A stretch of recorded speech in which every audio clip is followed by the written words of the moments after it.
But we will not back down from a fight. Not when our country and the well-being of everyone in it is at stake.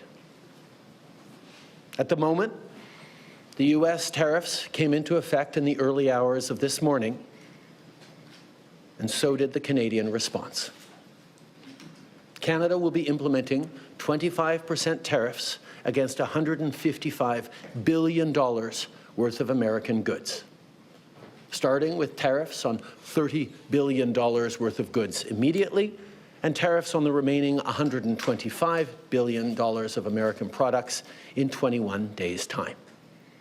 Encore aujourd'hui, on se voit forcé d'imposer des droits de douane de 25% to introduce sur 25% milliards de dollars on $155 billion of U.S. merchandise.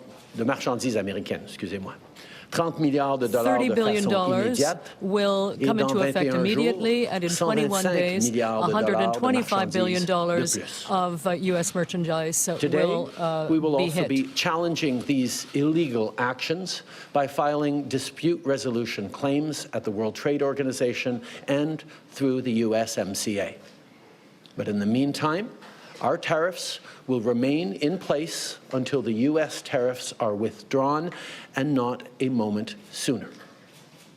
And should these tariffs not cease, we are in active and ongoing discussions with provinces and territories to pursue several non-tariff measures, measures which will demonstrate that there are no winners in a trade war. Now, just like I did a month ago, I want to speak first directly to the American people. We don't want this. We want to work with you as a friend and ally. And we don't want to see you hurt either. But your government has chosen to do this to you. As of this morning, markets are down, and inflation is set to rise dramatically all across your country. Your government has chosen to put American jobs at risk, at the thousands of workplaces that succeed because of materials from Canada or because of consumers in Canada, or both. They've chosen to raise costs for American consumers on everyday essential items like groceries and gas, on major purchases like cars and homes, and everything in between. They've chosen to harm American national security, impeding access to the abundant critical minerals, energy, building materials, and fertilizers that we have and that the United States needs to grow and prosper. They've chosen to launch a trade war that will, first and foremost, harm American families. They've chosen to sabotage their own agenda that was supposed to usher in a new golden age for the United States. And they've chosen to undermine the incredible work we've done together to tackle the scourge that is fentanyl, a drug that must be wiped from the face of the earth. So on that point, let me be crystal clear. There is absolutely no justification or need whatsoever for these tariffs today. Now, the legal pretext your government is using to bring in these tariffs is that Canada is apparently unwilling to help in the fight against illegal fentanyl. Well, that is totally false. Let's look at the facts. Our border is already safe and secure. Far less than 1% of fentanyl flows and less than 1% of illegal crossings into the United States comes from Canada. But we acted because we know we can always do better. We responded to concerns, including from the President, by implementing an ambitious $1.3 billion border plan. A border plan that includes generational investments in new AI and imaging tools to stop the flow of fentanyl in its tracks, stronger coordination and information sharing with American agencies, along with the deployment of drones, helicopters, and additional personnel to keep our border secure. Now, a month ago, as part of an agreement with the United States that paused the tariffs, we made further commitments. We appointed Kevin Brosseau as our fentanyl czar, a man who dedicated his multi-decade career in law enforcement to combating organized crime networks and drug trafficking. We designated 7 drug cartels, sick, evil groups who cynically profit off the pain and suffering of people on both sides of the border, as the terrorist organizations that they are. And just yesterday, we launched a new joint operations partnership supported by a $200 million investment between Canada's security and law enforcement agencies, a partnership that will enhance the coordination of information and intelligence in order to thwart criminal gangs involved in the illegal fentanyl trade. And critically, our actions are working.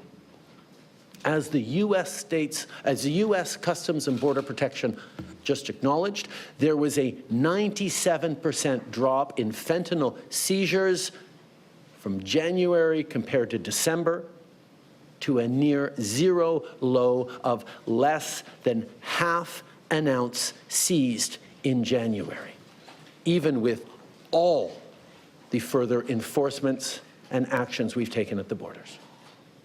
In sum, we stepped up. We engaged closely and constructively with the President and his administration. We did everything we promised. We stuck to our word. And we did it because we believe in working together to protect our citizens. Now I want to speak directly to one specific American, Donald. In the over 8 years you and I have worked together, we've done big things. We signed a historic deal that has created record jobs and growth in both of our countries. We've done big things together on the world stage, as Canada and the US have done together for decades, for generations. And now we should be working together to ensure even greater prosperity for North Americans in a very uncertain and challenging world. Now, it's not in my habit to agree with the Wall Street Journal, but Donald, they point out that even though you're a very smart guy, this is a very dumb thing to do. We two friends fighting is exactly what our opponents around the world want to see. And now, to my fellow Canadians, I won't sugarcoat it. This is going to be tough, even though we're all going to pull together, because that's what we do. We will use every tool at our disposal so Canadian workers and businesses can weather this storm. From expanding EI benefits and making them more flexible to providing direct supports to businesses, we will be there as needed to help. But Canada, make no mistake, no matter how long this lasts, no matter what the cost, the federal government and other orders of government will be there for you. We will defend Canadian jobs. We will take measures to prevent predatory behavior that threatens Canadian companies because of the impacts of this trade war, leaving them open to takeovers.